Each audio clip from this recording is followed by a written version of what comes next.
This is fantastic stuff. Now, I got to ask you this. Okay. How realistic were the characters when you're talking about Val Kilmer and Tom Cruise and Anthony Edwards?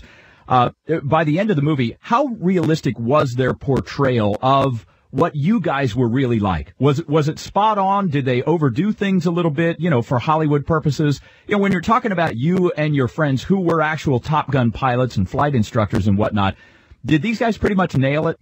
I think there were elements of reality in there, but I got to tell you, Gus, what they do is they pump up the highs and pump up the lows to make it interesting for the screen. I'm sure it's like this with police movies and other military movies. No one person who acted like the guys in the movie, they wouldn't survive in the fighter community, because it is very much a community, a team. And so you can't have, one guy going out there and hot dogging and showboating or carrying a giant chip on his shoulder. Right. So in other words, it's a real brotherhood, and you guys, you're at war together, you're fighting together, and so there was really much more of a stick together kind of attitude. Right. Now there are characters. There's guys who are moody, there's guys who are humorous, etc. But it's not, the Top Gun, the movie, they pumped everything up to make it more dramatic. Sure. It still was effective. And the instructors liked the movie when it came out. Oh, that's good. And what about you now? When you sat down and watched the movie, you saw the finished version, did you kind of nod your head and go, yeah, they got it pretty close? Oh, I pumped my fist, I nodded my head, I shouted. The real thing that hit me was the visual impact of it. The director, Tony Scott, I think a lot of that was his vision, but just the jets were so big, the noise was so loud, the music. Yeah, I was very enthusiastic when I first saw the completed movie. Now tell me, when they had the flying scenes in the movie Top Gun, were you actually flying any of those planes? I mean, obviously they brought cameras up into real, did they bring cameras up into real F-14 fighters? And, were you in any of those scenes? I was. And what they did was they mounted a camera in the cockpit of an F-14. They put it on a pod on the outside of the F-14. And a lot of the shots, though, came from a Learjet with big cameras in it. And then they had the actual instructors flying the black. We stood in as the black guys, as the enemy. The guys flying the black jets in the black flight suits and stuff. Yeah. And I was in one of those. There's a two-seat F-5, and several other radar intercept officers and we took turns flying in those scenes. And on my website, www.topgunbio.com, I've got a couple of pictures of us wearing our black flight suits right after filming flights and stuff like that. So we did do the flights. Yeah, I got to tell you too, the in the book, which I have right here in my hand, by the way, in the book, the photos, the full color photos. The book, by the way, is called Top Gun Days: Dogfighting, Cheating Death, and Hollywood Glory as one of America's best fighter jocks. Just the photos in the book are really fascinating stuff. I mean, look, I'm a guy, I don't know how old you are. I'm going to be turning 50 this year. So I'm right in that age where, I would have been pretty close to age of what Tom Cruise and the rest of the guys were in the movie. And so, when that movie came out, of course, I was all pumped up about that. I had never been in the military or anything like that, but didn't everybody all of a sudden want to become kind of a Top Gun kind of jock? Tell me a little bit, if you will, too, Dave, about the aftermath of the movie. Was there a huge portion of young men of the population that all of a sudden wanted to become fighter pilots, and how did that work as far as your job went? Well, first, I'm glad you mentioned that a lot of people liked the movie and the military, liked the military as a result, because one of the reasons I wrote the book was to give the average person an idea of what it's like to live in a fighter squadron. And that's why there's some very personal pictures of, where we lived and guys hanging out on the flight deck of the ship. But in the aftermath of the movie, the first thing I noticed was people started cutting their hair, getting flat top haircuts and stuff. Before that, everybody had been kind of letting their hair go long as the regulations would allow. And then after the movie, people cut their hair shorter because that's the way they did it in the movie.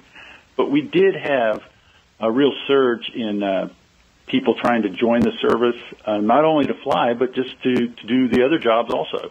So there was a kind of a halo effect. Top Gun got people more interested in it.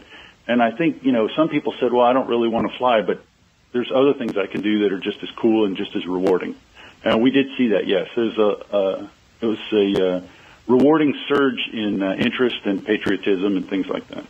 Well, I tell you, the book is fascinating. Your story is fascinating.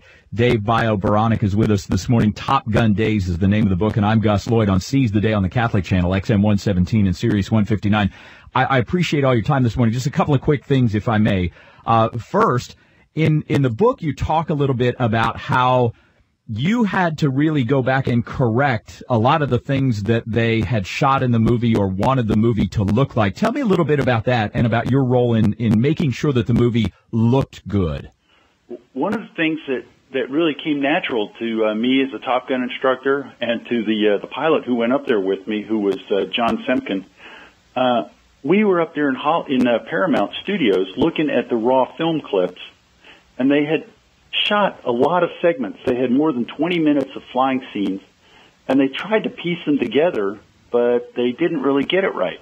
And so John and I just look at it, and they just naturally leaped off the page. We'd say, wait a minute, if this guy's doing this in this scene, he's climbing up, to the left, then in this scene, he needs to come down to the right. So we told the film editor, take this segment and move it right here, and then take this one and you can use it later and things like that.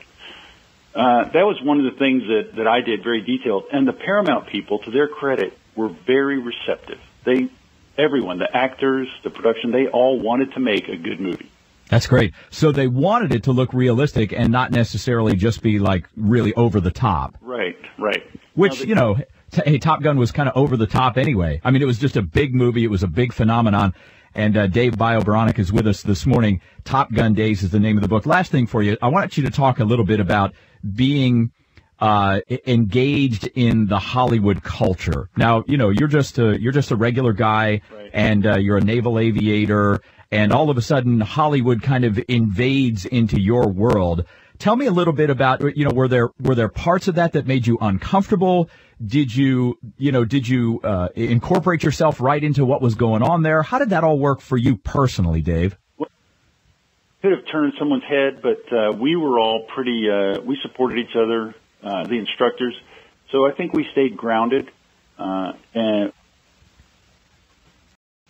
hello, Gus, are you still there? Yeah, still here. Okay, we stayed grounded. We commented on each other's media interviews. We would all talk about things, after a party. So we really didn't get into that intense Hollywood culture that I think you hear about in movies or read about in books or something like that. We stayed pretty much our normal lives associated with Hollywood. And the people that we worked with, like I said, they were professionals. So, we weren't exposed to any of the extremes that people have heard about in terms of Hollywood culture. Well, I tell you, it's a fascinating story, and yours is just, first of all, thank you for being the patriot that you are and for spending so much time with us this morning. Dave Baranek with us this morning. And again, the website that you can go to is topgunbio.com. Let me just say this. This would really make a cool Father's Day gift for any dad. His book, Top Gun Days, Dogfighting, Cheating Death, and Hollywood Glory is one of America's best fighter jocks. Dave, you're fantastic, man. I appreciate you being on the show with us this morning. Gus, thanks. I've enjoyed talking to you, and I catch your show once in a while. Hey, I appreciate that a great deal, too, man. Thank you very much. You'll remain in our prayers. Okay, thanks, Gus. All right, that's Dave Baranek with us this morning.